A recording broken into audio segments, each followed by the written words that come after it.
안녕하세요. 미디어를 통한 심화 주제 탐구 활동의 1학년 3반 2번 김가현입니다. 여러분은 1학기 사회 시간에 인상 깊게 배운 파트가 있으시나요? 저는 사회 수업에서 인권과 헌법을 인상 깊게 배웠습니다. 여기서 인권과 헌법에 관해 간략히 설명하자면은 인권은 인간의 존엄성을 실현하기 위하여 꼭 필요한 권리이며 이를 보장하기 위해서 국가의 최고법인 헌법으로 다스리는 것입니다. 인권과 헌법 파트를 배우고 나니 잘못되었다고 생각되는 헌법을 고칠 수 있는 헌법재판소나 헌법소원심판 등에 크나큰 관심이 향했습니다. 그래서 헌법소원심판소의 흥미로운 심판 결과를 찾아보고 있었을 때 요즘 최고로 뜨거운 감자인 신림동 칼부림남의 사형 처벌 요구가 가능한지 궁금해졌습니다. 그래서 현대사회에 대한민국에서 사형의 집행이 가능한지 알아보고 탐구하고 있었는데 사회적 이슈를 탐구하고 영상으로 제작하는 이 프로젝트가 시행되는 것을 알고 신청을 하였습니다. 최근 뉴스에서 가장 뜨거운 문제인 신림동 칼부림남 사건입니다. 피해자의 유족이 사형을 국민청원에 게시하여가지고 한번 논란이 됐었습니다. 왜 논란이 됐는지 한번 알아보겠습니다. 우리나라가 20년 이상 사형을 집행하지 않아 사실상 사형 폐지국인 것은 친구들 모두 다 알 것이라고 생각합니다.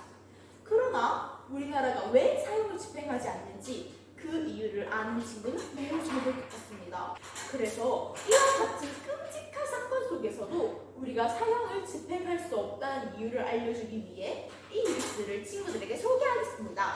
사형은 범죄자의 생명을 박탈하여 사회로부터 영원히 격리시키는 가장 무거운 형벌입니다. 사형 제도는 오랜 역사만큼이나 사형 제도의 존폐 문제도 법적인 측면 이외 윤리관, 가치관, 종교관 등 다양한 관점에서 논의되어 왔습니다. 오늘날 전 세계적으로 사형 제도는 폐지의 수순을 밟고 있는 만큼 사형을 집행하는 것이 과연 타당한가에 대한 의문이 제기되고 있는 사실입니다. 먼저 사형 제도 찬성하는 입장, 사형제 유지론 그들의 입장은 국민의 공분을 사는 흉악 범죄가 터질 때마다 사형 제도의 집행을 주장하고 있습니다. 흉악 범죄를 저지른 가해자에 대하여 형벌의 최고형인 사형을 집행해야 한다는 의견을 내세우고 있고요. 또 다른 의견으로는 미국의 트럼프 대통령도 임기 종료 나흘을 앞두고 사형 집행을 단행하게 하였다는 것도 증거로 삼고 있습니다. 지난해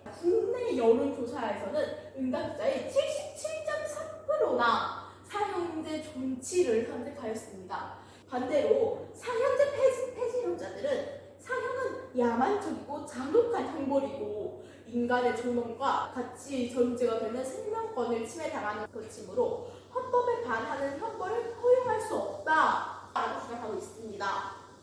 형벌의 과정은 사형 대신 범죄자를 격리하여 사회를 보호하고 교정과 교화를 통해 범죄자를 사회에 복귀하기 위한 과정이어야 한다고 주장합니다. 세계적인 추세도 사형은 폐지되고 있으며 결코 용납할 수 없는 흉악범들에 대해서는 절대적 종신형을 통하여 사회와의 격리가 가능하다고 주장하고 있습니다. 지금부터 뉴스 하나를 같이 보시고 가실 건데요. 이 뉴스에선 사형 집행이 불가능한 이유와 그 다음에 무기징역으로 선고가 났을 때의 시나리오 부분이 핵심입니다. 특히 무기징역이 선고되었을 때 시나리오는 길고 여러 갈래로 나뉘기 때문에 집중해서 보여주시길 부탁드릴게요. 이번에 신림동 사건으로 안타깝게 희생된 20대 남성의 유족분들이 그 피해자를 사형해달라 이렇게 네. 청원까지 올릴 정도로 지금 아주 원통해하는 그런 상황입니다. 네. 사형 선고 가능성은 어떻게 보세요? 그 피해자분이 정말 착하게 사셨더라고요. 저도 내용 봤는데 좀 네. 너무 안타깝고요. 저도 저 청원에 정말 공감합니다. 충분히 공감한데 다만 우리나라 이제 사형제도가 존재합니다. 형법상에 있는데 이게 우리가 1997년에 마지막으로 사형이 집행이 되었고 현재는 실질적 사형 폐지 국가로 분류되어 있어요. 예. 그러니까 이게 1949년 7월 14일부터 1997년 12월 30일까지 사형이 집행됐고 전체 920명이 집행됐는데 1997년 12월 30일에 마지막 사형이니까 23명을 동시에 집행했어요, 사형을. 근데 이제 그 우리가 사형이 집행이 안 되는 이유를 잠깐 말씀을 드리면 예, 첫 번- 간략하게 네, 부탁드릴게요. 간략하게. 첫 번째는 이제 생명을 침해했을 때 과연 되돌릴 수 있냐? 만약에 잘못된 판결이었을 아. 때. 첫 번째 그거고요. 두 번째는 이제 외교적 문제인데 예. 이게 이제 범죄인 인도 조약이었던 유럽 연합하고 거기서 이제 그 사형 집행 국가는 무역 협정을 하지 않는다라는 그런 내용들이 있어요. 그러다 보니까 실질적으로 지금 159개 세계 국가 중에서 35개 국가만 사형을 유지하고 있거든요. 그래서 이 부분은 저도 심정적으로는 굉장히 참사하는 바입니다. 사형이 있다라고 하면 이게 그 어떤 형벌의 강력함을 보여줄 수 있다라는 부분은 분명히 있어요. 예. 난 사형 받지 않아. 난 사람 죽여도 사형 받지 않아. 이런 범죄자들이 사실은 날뛸 수 있다. 이런 생각들을 할 수밖에 예. 없잖아요. 그래서 사형이 사실은 존재하는 것만 해도 보여지는 형벌의 어떤 존엄성 또는 엄벌성 이런 가치들이 있는데 그런 것들이 실제적으로 사형은 실질적 무기징역이다라고 이 범죄자들이 생각해버리는 그런 부분들에 대해서 우리가 좀 깊은 논의가 필요한 그런 대목이라고 그러니까 볼 수 있습니다. 무기징역은 또 나중에 나올 수가 있는 거잖아요. 한 이제 이 사람이 한 33살이니까 지금 이 사람이 지금 그 비난 동기 살인에 해당하거든요. 비난 동기 살인은 형량이 지금 지금 18년 정도 받아요. 그러니까 10에서 16년 정도 받는데 예. 가중돼서 18년 이상 무기징역까지 나올 수는 있습니다. 근데 이제 가중 요소가 있냐, 감경 요소가 있냐 이걸 봐야 돼요. 이게 이제 수사상에 밝혀질 내용인데 최대 네. 지금 사형까지 받을 수는 있어요, 이 사람이. 근데 실질적으로 아마 무기징역에서 한 20년형 정도 나온다고 봤을 때는 예. 아니면 가석방이 된다고 봤을 때는 이 사람이 50대쯤 나온단 말이죠. 예. 그럼 이런 흉악 범죄자, 묻지마 범죄자, 이런 그 분노형 범죄자, 사회 분노형 범죄자를 이 사람이 50대 때 다시 풀려나면 과연 어떻게 우리가 제어를 하고 통제를 하고 이 지켜봐야 되냐. 과거에 우리가 조두순 사건 때 봤잖아요. 예. 그래서 고민해야 할 부분이다라고 보여집니다. 예, 언젠간 또 거리를 활보할 수 있다는 거 생각하면 지금부터 불안하긴 한데요. 사형제도에 대한 깊이 있는 논의가 다시 한번 필요할 것 같고요.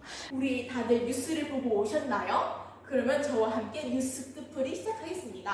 먼저 인터뷰자께서 무기징역이 선고되었을 때 시나리오를 한 번 말씀해 주셨는데 저와 같이 한번 짚고 넘어가겠습니다. 무기징역이 선고되었을 때 시나리오 부분은 이해하기 어려웠을 거라고 저는 확신합니다. 이 사건은 무기징역에 여러 가지 가중 처벌을 하면은 18년 이상의 처벌이 가능한 사건이라고 보고 있습니다. 심지어 순수 법률 봤을 때는 사형도 집행 가능한 수준의 강력 범죄였습니다. 그러나 사형 집행은 1997년 이후로 하고 있지 않습니다. 그래가지고 그 차선책은 무기징역을 선고받는 것입니다. 대한민국에는 가석방 없는 무기징역이 없습니다. 다 가석방이 있어요. 바로 깜방에 들어간 20년 이후에 가석방 심사를 시작합니다. 가석방 심사를 시작하는데 물론 가석방 심사가 탈락해가지고 평생 무기징역 살 수도 있지만 통과가 됐다고 치면은 지금 가해자가 33세에 들어가가지고 5, 60대에 출소하면은 어떤 범죄가 또 일어날지 모릅니다. 무기징역의 한계를 적나라하게 보고 왔습니다. 근데 이런 무기징역의 한계가 분명함에도 불구하고 우리가 사형 집행을 왜 하지 못하는지 그 이유를 한번 알아보겠습니다. 일단 인간의 생명권을 침해한다는 주장이 있습니다. 그리고 잘못된 판결의 가능성도 있습니다. 이는 17년 만에 무죄 판결을 받은 전북 삼례 나라 슈퍼 3인조 강도 치사 사건이 예시가 될 수 있습니다. 재판부도 사람 입으로 잘못된 판결할 수도 있습니다. 또한 사형 제도가 범죄율 억제에 도움이 된다는 것을 증명할 수 없다라는 주장이 있습니다. 하지만 이 선례로는 이와 반대되는 사례도 있으므로 다소 논쟁이 있을 수 있는 부분이지만 나름대로 맞는 생각이라고 합니다. 가장 중요한 세 번째, 통상 문제입니다.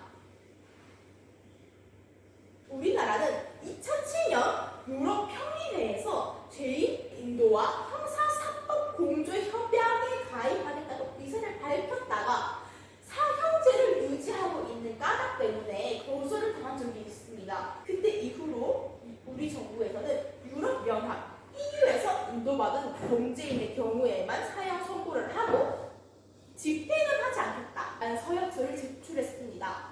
만약 이 약속을 깨고 사형을 집행한다면 통상 문제로 이런 문제가 발생할 가능성이 농후합니다. 사형제도의 찬반론은 흉악범죄 범죄에 대한 위화력이 과연 존재하는지 학자들마다 견해 차이가 있습니다. 위화력 유무를 과학적으로 입증하기 어려운 만큼 사형제도는 사람들마다 가치관 차이를 좁히긴 어렵다고 생각합니다. 이처럼 양쪽의 주장을 정리하면 사형제 폐지론의 경우 97년 이후에 집행되지 않았던 사형 집행이 다시 재개된다면 인권 국가로서의 이미지를 스스로 파괴하여 국제적 비난을 받을 수 있다고 말합니다. 따라서 흉악범들에 대하여 절대적 종신형을 통해 충분히 국가형벌권을 실현할 수 있다는 입장입니다.